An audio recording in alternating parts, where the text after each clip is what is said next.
Hello mga kaboom, kumusta? Ako to si JFG at today ngayong araw is i-review natin yung isa sa pinakamagandang choice for a mid-range phone na pwede mong mabili ngayong early 2024.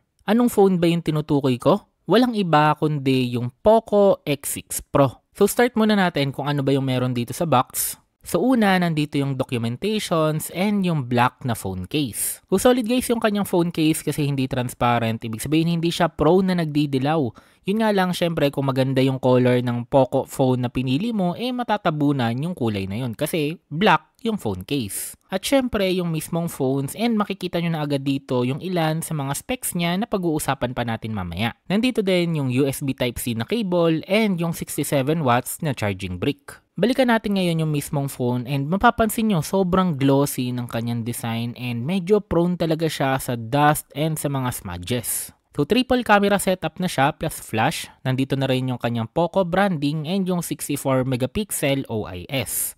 Sa baba naman nandito yung 5G text and yung CE. And pagdating naman sa kanyang camera bumps, medyo okay lang siya. Hindi siya super nipis pero hindi naman siya yung super na nakaumbok. Pagdating naman sa kanyang screen, meron siyang 6.67 inches na AMOLED display na protected din pala ng Corning Gorilla Glass 5. Meron din pala siyang 1200 nits and 1800 nits na peak brightness. So okay na okay yun, ibig sabihin kahit nasa araw ka, kahit nasa labas ka, is talagang makikita mo pa rin ng malinaw yung kanyang screen. Dagdag nyo pa dito guys, meron siyang 120Hz na refresh rate. So expect nyo na smooth to pag nag-i-scroll kayo or nagbabrowse kayo sa social media apps or pag naglalaro kayo ng mga games na supported ang high refresh rate. Meron din siyang Widevine Level 1, ibig sabihin pwede ka ditong manood ng mga Full HD movies and series sa mga streaming applications kagaya ng Netflix. And makita nyo dito guys yung kanyang bezels and yung kanyang chin, talagang sobrang nipis. And masasabi ko talagang napakaganda ng display nitong Poco X6 Pro. Ngayon punta naman tayo sa kanyang specs. Unahin na natin yung kanyang chipset. Meron siyang MediaTek Dimensity 8300 Ultra na merong 8GB or 12GB na RAM depending kung anong variant yung kukunin mo. And meron din siyang 256 or 512GB na internal storage again depending sa variant na kukunin mo. Naka-Android 14 na din siya on top of Xiaomi HyperOS 1.0.2 and when it comes to performance, sa Antutu Benchmark 10.2 is nakaabot tayo ng 1.3 million points. And dahil naka-UFS 4.0 na tayo dito, medyo mataas yung nakuha natin dito sa storage test. Yun nga lang medyo mababa yung kanyang stability pagdating dito sa Wildlife Extreme Stress Test. And makikita nyo dito sa data is kakasimula lang niya pero medyo bumaba agad yung kanyang performance.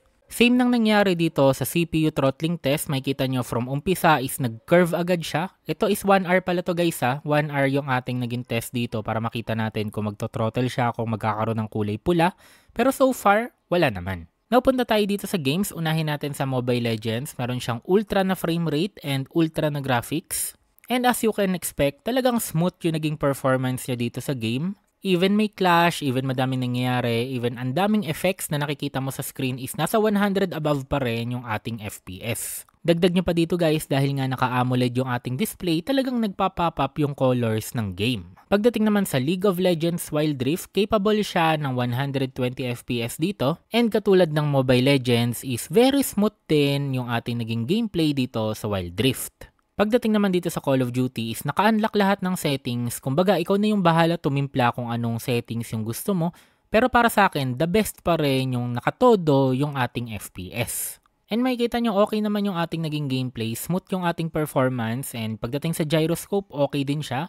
Hindi ako nagkaroon ng problema, natatamaan ko yung mga kalaban, 'di ba? Nababaril ko yung kalaban. Talagang ob-ob lang talaga maglaro. So para sa akin guys, talagang nag-improve na yung mga MediaTek chipsets lalo na sa gaming kasi dati ang paniniwala natin basta MediaTek pangit 'yan, lalo na kung gaming yung habol mo, Snapdragon talaga lagi. In a way, medyo tama naman yun, lalo na kung nasa emulation ka, mas optimize talaga yung mga Snapdragon, pero buti na rin, at least kahit papano, yung mga MediaTek ngayon is nag-i-improve. Ang daming emulators ngayon na parang nagiging supported na rin kahit papano yung MediaTek. And yung mga games, ito makikita nyo, di ba, pinakita ko dito sa Call of Duty, nakatodo, naka-unlock lahat ng settings, so well done MediaTek. Pagdating sa presyo mga kaboom, 15,000 to 18,000 yung kanyang price range depending kung ang kukunin mo is 256 or 512. And kung babalikan nyo yung review natin sa Poco X6 na base variant lang is nasa around ganun din yung price niya nasa 13 to 15,000 ata yun. So para sa akin, might as well grab mo yung Poco X6 Pro kesa Poco X6.